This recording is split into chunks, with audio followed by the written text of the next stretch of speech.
In this video, we're going to tell the tragic story of how a volcano killed 3 skiers on one of the most popular ski resorts in North America. The core of our story focuses on April 6, 2006, a day when the serene alpine landscape of Mammoth Mountain, a famed California ski resort, became a scene of profound tragedy. 3 highly experienced ski patrollers, men dedicated to the safety of others, lost their lives, not to an avalanche or a skiing accident, but to an invisible, silent killer lurking beneath the snow, a volcanic fumarole. This incident, unfolding with terrifying speed, would not only devastate a community, but also cast a harsh light on the latent geological hazards that coexist with the recreational paradise. Mammoth Mountain, nestled in California's eastern Sierra Nevada range, is more than just a premier ski destination, attracting over 1.5 million skier visits annually as of 2006.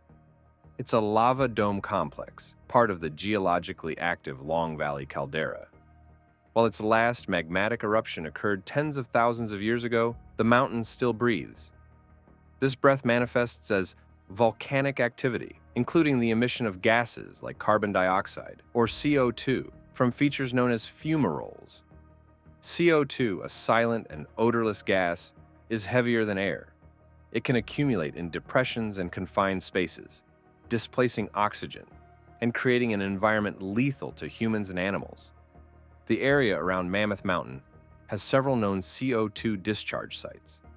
The tree kill areas near Horseshoe Lake, where high concentrations of the gas in the soil prevent tree growth over approximately 3.6 square kilometers, serve as a stark, visible testament to this ongoing geological process. Scientists estimate that Mammoth Mountain releases significant quantities of CO2 daily, originating from a large magma reservoir deep beneath the surface. One such geothermal vent, the Mammoth Mountain Fumarole, was the specific site of the 2006 tragedy. Located on the Christmas Bowl ski run, east of what was then Chair 3, now Facelift Express. This fumarole, with vent temperatures around 185 degrees Fahrenheit, had been a known feature for decades. Ski patrollers were aware of it and routinely managed the area, typically fencing it off to prevent skiers from accidentally venturing too close. The winter of 2005 to 2006 was one for the record books at Mammoth Mountain. By early April, an astounding 52 feet, over 16 meters, or 612 inches as measured at the mid-gondola station, of snow had blanketed the slopes. This immense snowpack, while a delight for skiers, played a critical and insidious role in the tragedy that was to unfold. The heavy snow likely obscured the true extent of the fumarole's opening. More dangerously, it may have altered the way the volcanic gases were venting, effectively creating a lid that allowed them to become trapped and concentrated in a cavern beneath the snow surface, a hidden, gas-filled pit. The area around the fumarole was already closed to the public due to the heavy snowfall, a routine precaution. A sign posted nearby read, "Closed area, CO2 emission area, natural toxic gas." On the morning of Thursday, April 6, 2006, the ski patrol was at work since first light, inspecting Mammoth Mountain's runs after a week of heavy snow and blustery winds. A team of 4 ski patrollers, including 37-year-old John Scott McAndrews and 35-year-old James Juarez, were assigned a standard but crucial task to reinforce the protective fencing around the Mammoth Mountain fumarole. The existing 4-foot-tall plastic snow fence was nearly buried, and their job was to dig it out and ensure the hazardous area was clearly demarcated. At approximately 11:29 a.m., the deceptive calm of the snow-covered slope shattered. The snow under McAndrews and Juarez suddenly gave way. They plunged into a hidden cavity, a chasm created by the hot gases melting the 21-foot deep snowpack from below. The surface opening was about 6 feet wide, but the men fell approximately 21 feet, or 6.4 meters. Their initial cries for help were heard by their colleagues for a few minutes, a desperate sound against the mountain's silence. Then, an ominous quiet. The first to respond to the urgent radio calls was Charles Walter Rosenthal, a revered figure on the Mammoth Mountain Ski Patrol. In a valiant, selfless attempt to rescue his fallen colleagues, Rosenthal, carrying a small bottle of oxygen intended for the victims, but none for himself, entered the fumarole. Tragically, the toxic atmosphere within the vent quickly overcame him. The situation escalated rapidly. Another ski patroller, Jeff Bridges, then attempted a rescue. He donned an oxygen mask, a precaution Rosenthal hadn't taken for himself. But even with the mask, the concentration of deadly gases was too high. Bridges, too, was overcome by the fumes and lost consciousness within the vent. The unfolding emergency triggered a wider, desperate rescue response. Fellow ski patrollers, Mammoth Lakes firefighters, and paramedics rushed to the scene. Ski patroller Steve McCabe, realizing the extreme danger and the precious seconds ticking away, made a heroic effort. He hyperventilated outside the hole to maximize his oxygen intake.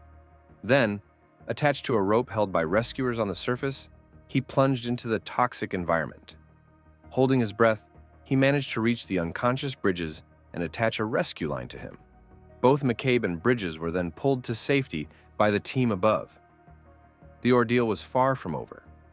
McCabe, along with another patroller named Bren Townsend, and Mammoth Lakes firefighter Billy Anderson, courageously re-entered the Fumarole to retrieve Juarez, McAndrews, and Rosenthal. Despite their heroic and repeated efforts, it was too late for the first three men. All three died at the scene. The entire tragic sequence, from the initial fall to the recovery, had taken a heavy toll in barely 20 minutes for the initial victims. Ski patroller Steve McCabe, reflecting on the incident, noted their initial response focused on the trauma of a fall, not fully realizing the immediate and lethal threat of the toxic environment. "We had worked around this thing for years, and I think our initial response didn't take into account that it was a toxic environment," he said. "We were looking at this as a traumatic injury from a fall." The heavy snowpack had transformed a familiar hazard into something far more insidious. In the aftermath of the tragedy, several investigations were launched. In October 2006, Cal OSHA fined Mammoth Mountain ski area approximately $50,000 for multiple workplace safety violations. Adding to the legal repercussions, the families of John McAndrews and James Juarez reportedly filed a civil lawsuit against the federal government, each seeking $10 million in damages for wrongful death and premises liability, citing the government's failure to protect the men from the known hazard. The events of April 6, 2006, prompted a significant reevaluation of safety procedures for dealing with volcanic hazards in ski areas and other recreational zones in geologically active regions. The lessons learned from this devastating incident continue to inform safety practices in mountainous, geologically active regions worldwide, ensuring that the memory of Walter Rosenthal, Scott McAndrews, and James Juarez contributes to the protection of others, a lasting tribute to their selfless dedication. That's it for this week's Leisure Lore. And please do us a favor and subscribe to this channel if you enjoyed it. It means the world to us.